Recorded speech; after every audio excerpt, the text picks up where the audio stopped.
Ni lawr i'r ddau ola yma yn y Cylch Moch, y gwrion ebyn y benniw, y baedd British White a'r fanwes ganolig gwyn, y middleweight yn Delyth.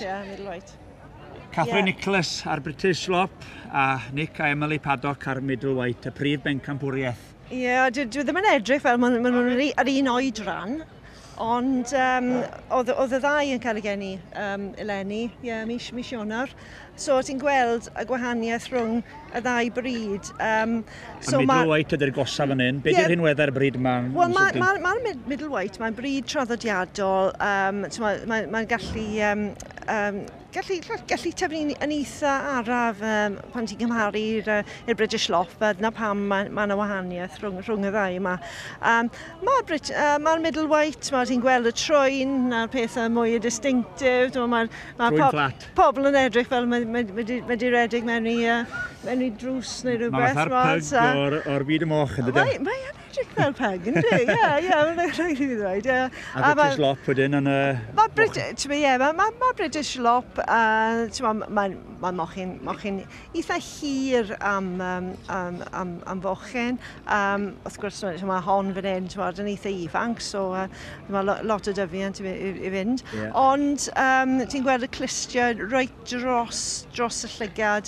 Ti'n meddwl am y mochyn Cymraeg, mae clustiau mwy lan, mae'n gallu gweld mwy. So na un o'r pethau mae'r beirniad yn edrych am. Achos yn y byd moch, mae yna restr gyda pob bryd. Popeth sydd angen yn y bryd. Pethau fel y lliw, y siap, y clustiau, pethau fel yna. So, mae Andrew wedi dewis rhain mas o nifer o anfiliad gwych heddi. Mae yna safon uchel i bod oes am yr ddau sydd ar ôl neu... Mae safon wedi bod yn dda iawn, a mae'n anodd nawr, achos ti'n goffa cymharu y banwes yma gyda'r baedd. Ond dwi'n meddwl bod Andrew Brown yn cerdded i ffwrdd wedi benderfyniad a hon ydy'r un bwysig. Dwi wedi galw ambell un yn gywir, Liz, a chithau, felly ydych chi am roed cynnig gan ei pwy sy'n mynd i fynd â hi?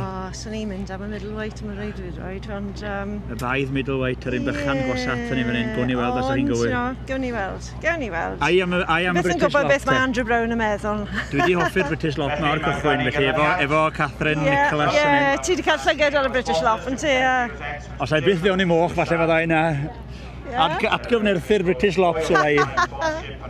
Gawn ni weld pwy sy'n mynd i fynd â hi. Dyma hi'r brif bencampwriaeth. Pwy bynnag sy'n ennill, mae'r ddau yn hyfryd. Does a ddim gwylydd dod yn ail yn y gystadleuaeth. Mae'n gil wobr gystal ar brif wobr bron. Mae'n rhaid just i gyrraedd pencampwriaeth. Mae'n just neis i fod yn y cystadleuaeth. Mae'n dweud lot am y brydwyr.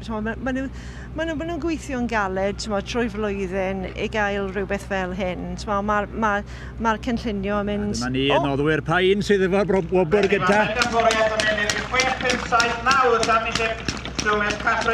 Ydy wir, y British Slop sy'n mynd â hi, eiddo Miss Catherine Nicholas, yn cipio'r brif wobr a'r gil wobr felly, yn mynd i Nick a Emily Paddock efo'r mochyn gwyn canolig neu'r middleweight.